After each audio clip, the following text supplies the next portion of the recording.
വയനാട് വെള്ളമുണ്ടയിൽ പശുക്കിടാവിനെ വന്യജീവി ആക്രമിച്ചു കൊന്നു. മംഗലശ്ശേരി പല്ലംകന്നപ്പള്ളിൽ പി.ടി. ബെന്നിയുടെ പശുവിനെയാണ് ആക്രമിച്ചത്. സുർജിത്ത് അയ്യപ്പത്ത് വിവരങ്ങളുമായി ചേരുന്നുണ്ട്. സുർജിത്ത്, ഈ പശുവിനെ ഭക്ഷിച്ച നിലയിലാണുള്ളത്. എന്താണ് വീട്ടുകാരും നാട്ടുകാരും ഒക്കെ പറയുന്നത് സുർജിത്ത്?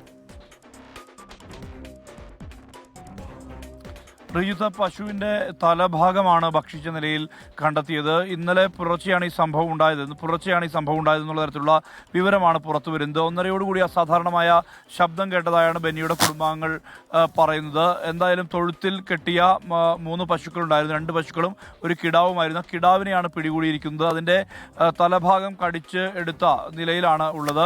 വനംവകുപ്പ് ഉദ്യോഗസ്ഥർ ഇന്ന് രാവിലെ എത്തി പരിശോധന നടത്തി. പുലിയാണ് ആക്രമിച്ചതെന്നുള്ള തരത്തിലുള്ള ഒരു സ്ഥിരീകരണത്തിലേക്കാണ് വകുപ്പ് എത്തിച്ചേർന്നിരിക്കുന്നത്. ഇനി തുടർ നടപടികൾ, ഒരുപക്ഷെ ക്യാമറ ട്രാപ്പ് സ്ഥാപിക്കാനുള്ള നീക്കമുണ്ടോ എന്നുൾപ്പെടെയുള്ള കാര്യങ്ങളിൽ വ്യക്തത വരേണ്ടതുണ്ട്. എന്തായാലും ആ പ്രദേശത്ത് കാൽപ്പാടുകൾ പതിഞ്ഞിട്ടില്ല. കാരണം അത് ഉറച്ച മണ്ണായതിനാൽ തന്നെ അങ്ങനെ കാൽപ്പാടുകൾ കിട്ടിയിട്ടില്ല.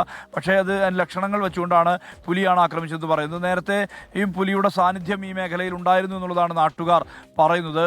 നാട്ടുകാർ ഉൾപ്പെടെയുള്ളവർ ആ തൊഴുത്തിനടുത്ത് എത്തിയിട്ടുണ്ട്, പരിശോധന ഉൾപ്പെടെ നടത്തുന്നുണ്ട്. എന്തായാലും ആ മേഖലയിലുള്ളവരെ സംബന്ധിച്ചിടത്തോളം വലിയ രീതിയിലുള്ള ആശങ്കയാണ് ഉണ്ടായിട്ടുള്ളത്.